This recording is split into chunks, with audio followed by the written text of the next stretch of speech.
And we are live. There we go. Jake, how you doing? Hiya, mate. How's it going? You okay? Yeah, not bad, thank you. We're in a world that is on fire, but we're doing good. We got Fortnite. That's all that matters. It gets you through the week. Gets you through the week. Gets me That's through because it's those Fortnite. evenings. It might get you through 2 weeks. It might. Oh. Thanks for joining me. Same time next week. Just gonna end it there. Yeah, that Done. was it. Just done. So we're going for some Fortnite. This is the third day I've played it, I think. I don't know the builds. I don't know what the guns are. I don't know what a griddy is. But yeah, you're gonna have to miss me with some of the lingo as well, mate. I'm not sure Yeah, what half missed me with. that's I'm just cool. shooting at first gun. Do you know what I mean? That's absolutely fine. Well, I've got Itachi here with me, so that's all that matters. So for those who You, don't you know, will win. Jake is the guitarist of a band called Closed Casket and a promoter with the Manchester Mancunian group Kings of the North Promotions. Let's just, I guess, go into our first game. You're in a band called Closed Casket. How did the band originally form? So, kind of a bit of history on it is I was actually quite late to the whole like hardcore and beatdown thing. So, I think it was the very end of 2019 I started getting into that kind of music. And then obviously lockdown happened, and I had an opportunity to spend some time writing it because I couldn't rightly do anything else at the time. Yep. So it was just a way to kind of start writing. I knew Zach was a big beatdown fan to begin with, our vocalist. So I reached out to him, asked him if he wanted to get involved in a beatdown project, and then I reached out to Chad and Franklin, we were all in college together. Okay. Me, Chad and Franklin, we did a couple of college gigs together and stuff, and I knew that they were quality musicians, but I didn't know if they knew about beatdown, and I don't know if, so I was a bit like, let's see if we can make something happen. Yep. And everyone was interested, and then it just kind of became a collaborative writing process. We did have another guitarist join us called Kieran. Fortunately, not long afterwards, his commitment shifted. He moved to Birmingham. Gotcha. Oh, it was either Birmingham or Newcastle, but he moved away, so we couldn't rightly continue with him. And then obviously Austin's not long joined us. Okay. So you are back to a 5-piece now then. Yes, as a birthday brawl actually. I'm not sure if you were at birthday brawl to catch our set. I wasn't able to catch you guys set because I turned up after I finished work, and I finished work at like 3 o'clock. I was like, I was going up the motorway at the legal speed limit. And the legal speed limit. Are you saying this just for the sake of your Twitch fans? Maybe I might be sweating right now. Okay. It kind of just started as me doing music in lockdown, just to kind of thingy, and then turned it into a bit of a writing process between all of us, and everyone just was happy to be on board. Everyone was happy to be a part of it. So awesome. I can't really complain. How do you feel now that you've got another guitarist? Do you feel like some of the weight's lifted off your shoulders, or do you actually prefer? Do you know what? Not necessarily, because I mean we had Ian Edge was part of the band for a year as well, and Ian did right, quite a lot for us. It was brilliant to be a part of. I wouldn't say necessarily that any weight was lifted off my shoulders, but what it's allowed us to do as a group is really thicken our sound and learn how to complement each other in terms of our like live sound and recording and how we all write. It's not necessarily taken any weight off, but it's definitely made the writing process, the rehearsal process, so much more collaborative and a lot more open. And I don't think enjoyable is the word, but it's just fun. Like, it's just added to something that I was already really enjoying and made it even better. Yeah, it's added a flavour to the band that, actually does help. Give it a minor bit of seasoning. You know what I mean? It's made it a bit spicier. A little bit spicy. Oh, nice kill. Damn. Executed. They did go... Get out. Yeah, you should have the rest of that. Thank you. That's their part. There's someone behind you. 2 people behind you. Dude, just run. Run, leave me. Nope. It's not how this works, brother. But yeah, so no, back to it. We just made it super spicy, and we're all happy as shit. It's all worked out okay. So you essentially formed during a pandemic or, the lockdown. Did you find it hard to get the ball rolling initially with the band? Oh, absolutely, yeah. It was difficult because obviously a lot of venues and a lot of promoters were kind of a bit like, oh, I'm not sure what we want to do with it, etc., etc. And it was hard to kind of all be able to, obviously, returning to normality as well following lockdown. It was a little bit difficult to kind of all get in a room for the purpose of writing, recording, etc. It was just difficult because everywhere was either getting super booked up or they were just not open. There was just a lot of problems kind of getting us going. Yeah. But we did kind of work out our way around everything, and we eventually did manage to get started. Our first show was at an event called Vilefest. But yeah, so nice and easy. I say it was easy. It wasn't. It was very difficult to kind of get going. But once we did, like the first say 18 months of us being gigging, because it from about a year of the Yeah. band being a thing is when we released our EP. Gotcha. And then after following that, the first kind of 18 months of us being completely active was just very hectic, very busy, very full. Lots of DIY shows, lots of shows out of town. It was class. So what did you do? Did you yourself create like a load of music and then be like, oh, hang on a sec, there's someone over there. Yeah, so kind of. We so it kind of started off as like riffs idea because I think I was the only person at the time with any kind of home setup to Okay. do any kind of recording. So I would pass a riff over, like, boys, I always like to progress this one, and then we collaborate, take like work out notes between ourselves, etc., etc., and then kind of develop it into whole songs. Sometimes, like we just end, I might have been busting out whole songs with full demos and things, or on other days not as much. You know what I mean? It was just kind of a really decent writing process. It just made sense for us at the time, but Yeah. the writing process has changed quite a bit since then. Now we do Gotcha. all very much write as a unit, firing ideas back and forth. Anytime Gotcha. someone's got an idea, how can we improve it, etc. So yeah, it's a very, because most of us have got recording setups at home now, which we didn't have when we started. But yeah, so it's one of those, like we just work as a squad as Yeah. much as we can kind of help. Right, there's one down. Yeah, I'm gonna run down there. There was another one they were fighting out. I'm trying to see if I can see where they are. So you're saying, so since like your band has evolved as well, and you've gone from being a pandemic band to being, well, a live act, like actually being live band now, has your Yeah. approach to writing or song building changed? Yes, absolutely. So, I mean, obviously predominantly what we used to do was just kind of like go into a room, here's a riff, try and build a song around that.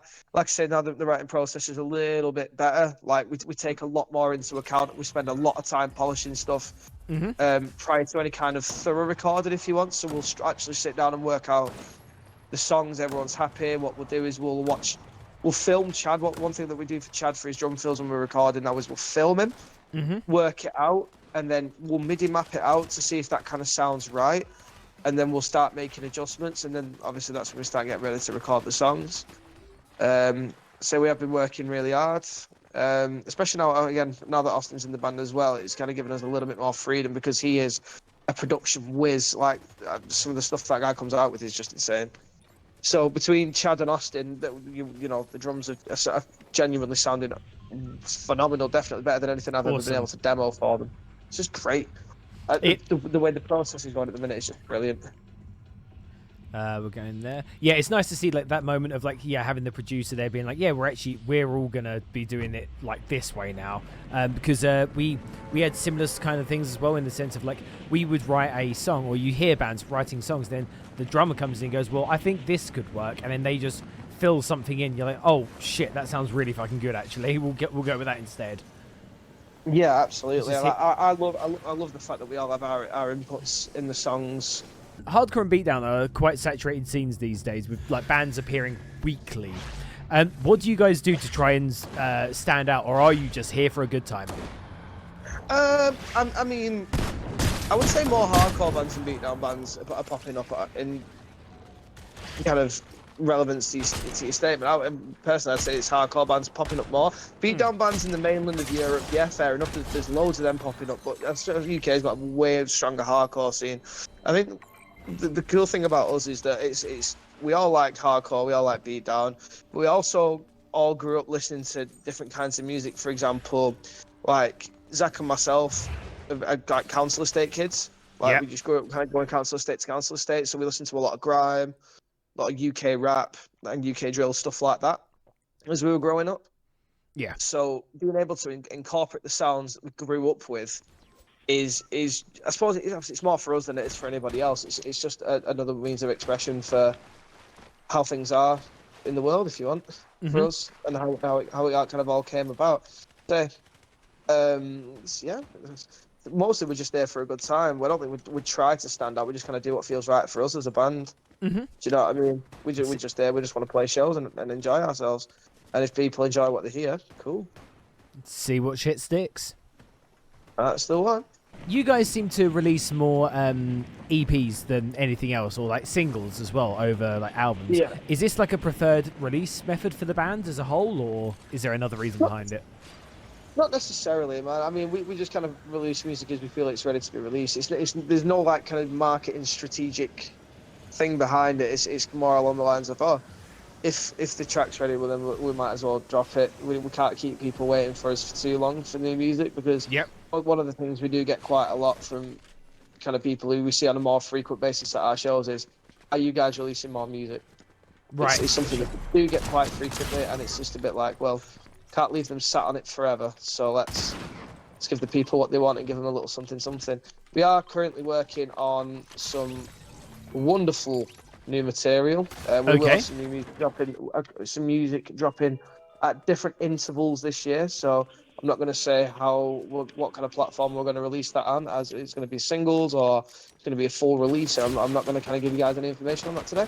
Okay. But it is absolutely in the works. We've got brand new stuff coming, and it's going to slap. You're going to get to hear a couple of them tomorrow, actually, mate. Wee, So nice one. anyone who's listening, if you're about in Nottingham tomorrow night, Close Casket at the stage about 8:15. Come and check it out if you want to hear some new material from us. You have got to be joking. Oh, that guy took me out as well in like 2 hits. So don't worry about it. That's all rubbish. Are you allowed to say, is it much different from your current material, or are you allowed to say nothing? I'm not saying absolutely nothing. It's definitely interesting. I mean, the tunes that you're hearing tomorrow versus the stuff that we're kind of moving towards are kind of not even on the same wavelength. It's definitely going to be a contrast to, especially later this year, it's going to be a contrast to anything you've heard from Casket. Okay, looking forward to it though. I was going to move on to King of the North questions, or Kings Yeah, go of for the it. North. So, how did Kings of the North like originally form? So one thing that me and Zach noticed is that the kind of bigger hardcore and beatdown bands were finding the way to get into shows quite easily in Manchester. Do you know what I mean? Like big. And when I say bigger bands, I'm talking bigger bands like Not Loose. Mm-hmm. The kind of largest, if you want more commercial hardcore bands, had a really good platform for shows in the north, but not necessarily in Manchester. So we noticed like local talent, like smaller bands trying to get into Manchester. It was a bit of a struggle for them, unless they were kind of going on mixed lineups. And as we all know, hardcore and beatdown on mixed lineups doesn't always mix, Yeah. which is unfortunate. It's not because the music doesn't work; it's because obviously people you might kind of go in to see mixed lineups might not completely be feeling the way that the crowd behave at beatdown and hardcore shows, which is Yeah. fine if you're not into it. Though I do encourage anybody who is not into it to at least go and try it, Mm-hmm. because then at least you're giving it a go. But so what we had a look at is like, well, what can we do? Because the Manchester scene took a huge hit over lockdown in terms of like people turning up to shows and stuff like that. Just the attendance for shows from Manchester just kind of dipped quite a lot. So we always had an idea to start a promotions company, and then I had a bit of an idea. I think it was November, not the November just gone, but the November before. Maybe a little bit sooner, and I said to Zach, oh, because it was his birthday in the March. I was like, I'm going to book you a show for your birthday. Okay. I was like, so we'll do that, and then that kind of became the first birthday brawl, and then Gotcha. So that's where it gets we its went, name. yeah, and then because it's quite literally a birthday present for Zach, uh, because that's how good of a friend I am. But yeah, so what we did from there was we just kind of had fun with it, and then we booked our first show at Lions Den in Manchester. Yep. I'm down already. Like, I know, somebody I just did notice. ruined me. God damn. Um, and then we went to go visit a venue called Lions Den in Manchester, who gentleman who runs it is a very good friend of mine from I'm back in down. college. And he let us put on our first ever show in the December of 2022, I think it was. And it was Hardcore and Beatdown, you had Lethal Minds, Expressionless on Cephalic Mutation, phenomenal slam band. If you Hmm. haven't heard them, absolutely worth listening. I think they're brilliant. And Detriment were on. That was Oh good. yeah, yeah, yeah. And then we did our first weekend of the following January. It was Closed Casket, Gundown, and Expressionless. But the Leeds and Manchester dates were run by me and Zach as DIY shows, and we decided just to kind of expand out and see what we could do for the hardcore scene in Manchester. And we started to see progressively more people coming in. Again, not bands that you would typically see in Manchester unless they were on mixed lineups. We tried to kind of give those bands a bit of a better platform for a hardcore crowd, as it very much were. So, because it's always nice seeing people banging their heads to your music, but when you see people spin kicking each other in the jaw, it's a little bit different. It Yeah, just it's hits it's different. it's a little bit more fun. Yeah, a bit more violence, a Exactly. bit nicer. So that's kind of where we wanted to go with that. And I say we've got quite a lot in the pipeline at the moment, myself and Zach, in terms of the lineups that we're working on. It's going to be fantastic. Yeah, just let's keep doing what we're doing. Obviously, we have the lovely Kieran Delap over at Beat 'em Downs, Hmm. predominantly looking after the beatdown scene. We've got Jake Gamble of 357 Homicide and Hammerhead Events is looking after Fleshfest, so the slam bands are taken care of. Hmm. And me and Zach are looking after the hardcore guys. So I guess we've got a really good, solid little group of people in Manchester just keeping things going. Yeah, because I did notice that these tend to be the promoters that I see when it's in Manchester. It's these are the promoters that people go for. So I do see these names about. It's just I didn't realize that is exactly how you guys were doing it. The other thing I was going to say was, so Kings of the North is just you and Zach. Is there any look at pushing it to other cities, or is it just like keeping it in Manchester because of the reason why it formed? No, we're definitely we have put shows on outside of Manchester. So we've done Leeds, we've done a few in Rotherham. Hmm. And there is a view to expand, hopefully, but not necessarily as a promotions company. And I don't want to say too much more on that just yet. But we are looking to do quite a lot more over the next year or two. We Okay. are definitely looking. If anybody's interested in working with us to become a part of the promotion team and work out of other cities, we're always welcome to working with people. We've already had that conversation with a couple of guys. So Nice. hopefully by the end of the year, a bit more of that will come to fruition. But again, that's something for everybody to keep an eye out for if they want to go on Drop Kings of the North and follow on Instagram or on our Facebook page. I was saying, will all this be under the name Kings of the North, even if it is in other town cities? Yes, so the way we would like it to work is it's not one of those things where it's like, if you're doing it under our name, we're going to take a cut of your money. It's Yeah. not like that. The idea is if you put on a show and you want to do it, you can use Kings of the North as a platform to do it. It's entirely up to you if you want to take the show.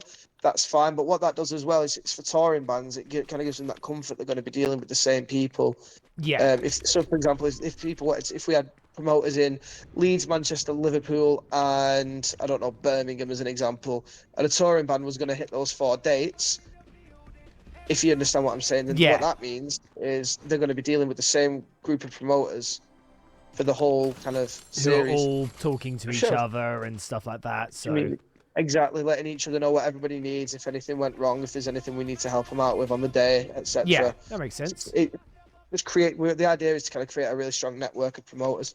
So what came first for you? Was it being in a band, or was it the Kings of the North? It was being in a band. Like, yeah, it was definitely being in a band. Okay, so when you Um, started Kings of the North, were you like, basically, my life isn't stressful enough? no, definitely not. It was more of a. I'm quite enjoying band life. I wonder what life's like on the other side of that. Okay, yeah, I Do you get know what that. I mean? Yeah, It was a bit of curiosity. I wonder how it works on the other side of that. We've dealt with a lot of promoters. I wonder how we would do as them. Kind of, you know what I mean? Like try and just be kind of better than some, because we've worked with some great promoters, but we've also I'm not obviously not going to name any names, but we've also worked with some ones that aren't as good. yeah. And the idea is that we want to try and avoid the negative experiences we've had and push for the more positive ones. It's definitely been a learning curve. And has being a promoter changed your anything that you approach as a band? Like, have you actually changed how you might like deal with some promoters, or? Yeah, I 100%. It has completely changed everything. the way we looked at things, because beforehand we were just kind of like, yeah, cool, and then whatever details we were given, we were given. Now we're very much like, who's playing at what times, loading, what's the postcode of the venue, what's this, and we want to kind of know the more finer details of everything Where's as soon as parking? possible. Yes, just so we can, exactly, just it's just so we can be a bit more kind of productive with our with everything that we're doing. We're just going to drop straight here. It's just so we can be as productive as we are able to be. Um, again, it's just because of the bands that we've dealt with. This is a lot of the questions that other bands kind of have asked us when we've worked with them. And we're a bit like, that'd be good for us to ask in the future, actually, to be fair. Yeah. So being a promoter has definitely changed the outlook on how we kind of deal with bookings and stuff like that. Absolutely.